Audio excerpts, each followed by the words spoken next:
Baik, di sini saya Muammar Kusuma akan membahas mengenai fungsi inverse. Nah, apa itu fungsi inverse?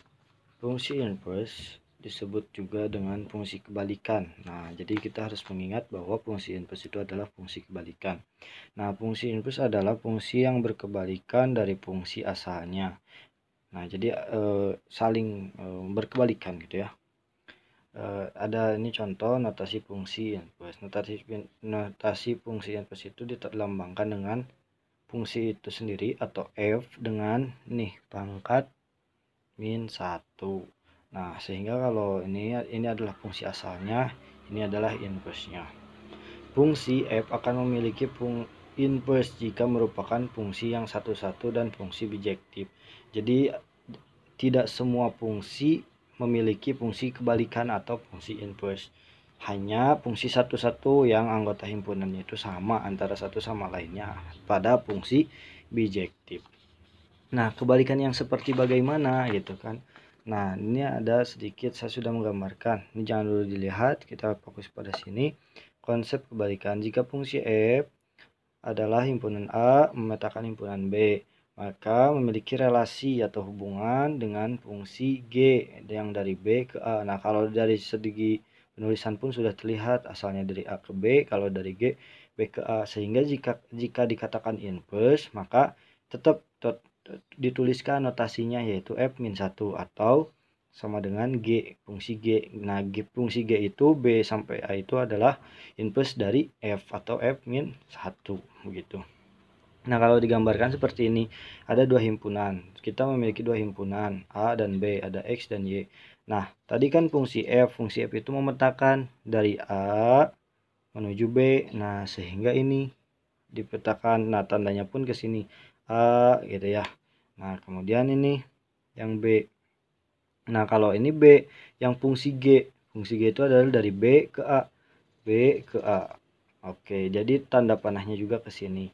Nah, sehingga ini bisa dikatakan sebagai fungsi kebalikan yang satu sama lainnya. Nah, kemudian tadi ada fungsi satu-satu pada fungsi bijektif. Nah, apa itu fungsi bijektif?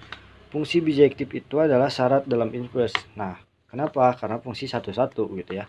Adalah fungsi yang terjadi ketika jumlah anggota domain sama dengan anggota kodomain. Nah, jadi maksudnya yang sama antara A dan B-nya atau yang anggota kodomain dan kodomainnya.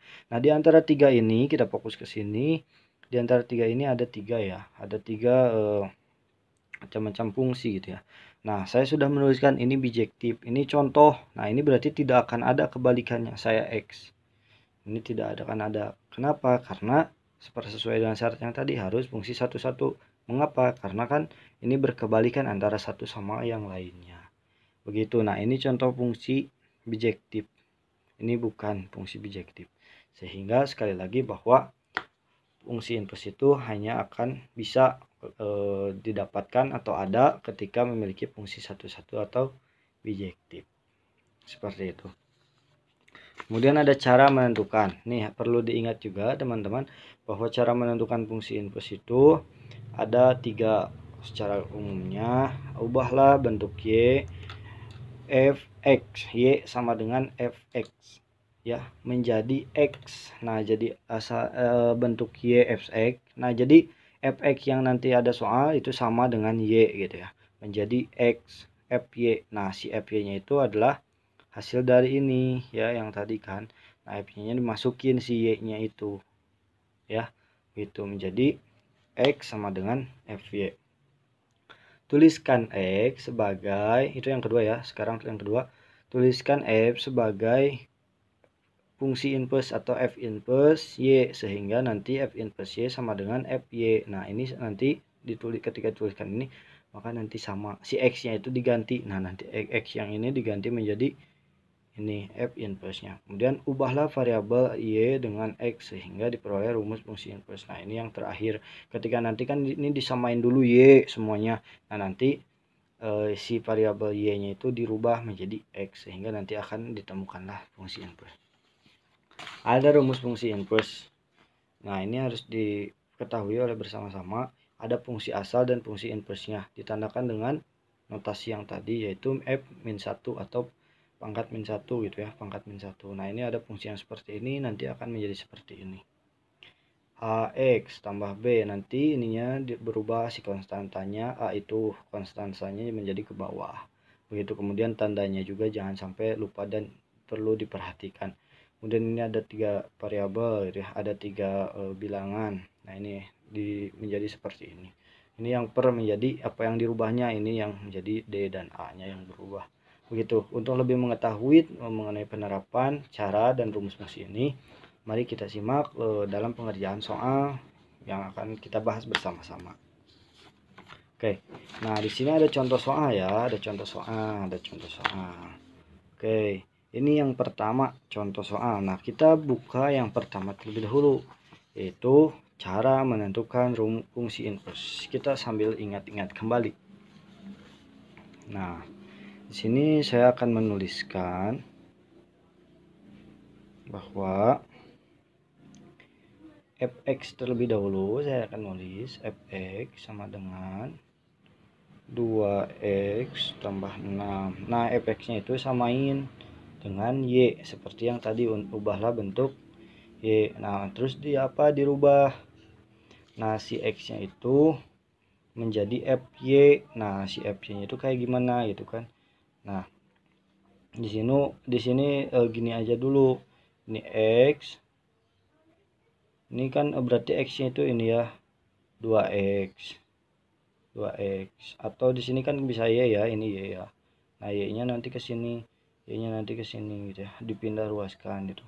Ini jadi y, ini jadi minus 6 gitu ya.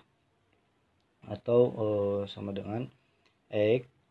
Ini kan enggak boleh ini ya, hanya mencari x-nya saja. Sama dengan y min 6 per 2 begitu.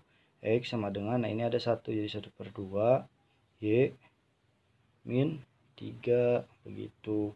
Nah, x ini kan tadi dirubah gitu ya, si y-nya itu dirubah menjadi x gitu kan. Nah, ini jadi f min 1 x begitu. Y dulu ya, ini x menjadi ini dulu y ya, ini y dulu menjadi 1 per 2 y min 3. Udah sama, variabel y-nya itu diganti gitu ya, y ini diganti menjadi x. Nah, y-nya itu diganti menjadi x, yaitu f min 1 x menjadi x sama dengan 1 per 2 x min 3. Oke, ini cara yang barusan, cara menentukan. Sama aja, tapi kita lebih simpel menggunakan seperti ini ya teman-teman. Nah, ini seperti ini.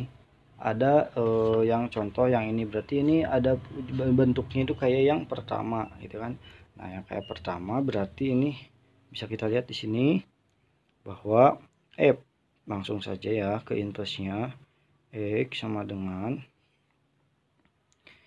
x min b per a. Nah, tinggal kita masukin aja x-nya tetap, berarti ya x-nya tetap, ini 2x kan, ada x ya, x. Ini minnya ini kan asalnya rubah jadi asalnya plus jadi min, kecuali nanti ini min ketemu min, nanti kan min dengan min ini gitu ya, jadi plus gitu. Tapi kalau ini plus jadi min, tetap min ya, karena plus kali min itu min gitu ya. Nah, b-nya itu berapa? B-nya itu tetap 6, tidak dirubah. Kemudian si 2-nya menjadi ke bawah a. Salah, 2 ya, ini 2 ya, sorry. Oke, nah di sini tuh ada, letakkan lagi, ini sama kayak tadi fungsi akhir ya, fungsi akhir gitu. Nah, ini jadi 1 per 2 x min 3. Sebenarnya simpel kayak gini, lebih enak ya. Oke, udah jadi sama hasilnya, nggak usah pusing-pusing nyari cara menentukan. Makanya tapi tetap harus diketahui terlebih dahulu sama teman-teman semua. Oke, kemudian yang kedua ada nih contoh soal yang kedua nih. Nah, contoh soal yang kedua ini bentuknya kayak gimana? Nah, saya udah menuliskan rumusnya. Ini karena bentuknya seperti ini, perperan ini dimasukkan ke fungsi yang seperti ini ya. Kita tuliskan terlebih dahulu fungsi yang sudah adanya. Fx sama dengan 2x min 5 per 3x plus 1. Nah, langsung saja fungsi inverse X sama dengan, nah ini lihat di sini kan yang tidak berubah C dan B. Kita tuliskan dulu yang tidak berubahnya biar nggak pusing ya. 3X minus B. Nah, tandanya itu juga harus diperhatikan sama teman-teman, sama kita semua ketika mengerjakan itu harus diperhatikan. Nah, ini yang pertama kan si A ya, si A itu berubah gitu ya. Si A itu berubah dari ini minus, A itu minus ya. Mohon maaf, ini plus gitu ya. Plus ya, ini plus. Oke, di sini plus jadi ke sini. Nah, jadi ini ada X, berarti si X-nya gitu kan. Nah, ini minus. Ini minus juga, tidak ada perubahan. Begitu. Nah, kemudian ini apa? Ini yang 2, yang D di atas itu, apa yang A di atas itu menjadi D gitu ya. Nah, si A A menjadi D begini. Nah, kemudian ini minus dari 2 begitu. B-nya itu 5 ya, belum dirubah. Sorry. Oke. Nah, berarti kan udah didapat nih sebenarnya mah gini ya. Ini kayak gini, min X min 5 gitu kan. Terus 3X min 2 gitu. Tapi kan ini kita bisa dikalikan dengan minus gitu ya, per minus gitu. Nah, sehingga nanti akan menjadi X minus min sekali min plus gitu ya. Jadi X yang dikalikan minus gitu ya, min 1 gitu. Min 1 per min 1 gitu. Nah, X gitu ya. Kemudian minus kali minus jadi plus 5. Nah, kalau ini karena ini jadi minus, ini tinggal dikebelakangkan saja biar lebih ini ya, biar lebih elok gitu ya kelihatannya, biar sesuai dengan si bentuk ini gitu ya. Atau sama aja sih, ini minus 3 tinggal kalikan aja. 3X dikali min 1 minus 3X. Ini minus kali ini jadi plus 2. Begitu, sama aja. Ini kalau misalkan mau minusnya nggak ada di depan bisa, ini tinggal dikedepankan saja. Karena pada dasarnya sama. Nah, pada intinya inverse dari fungsi 2X min 5 per 3X tambah 1 adalah X plus 5 min 3X plus 2 atau X min 5 2 min 3X ya. Ini inverse. Gitu teman-teman. Itulah mengenai bahasan fungsi inverse. Terima kasih.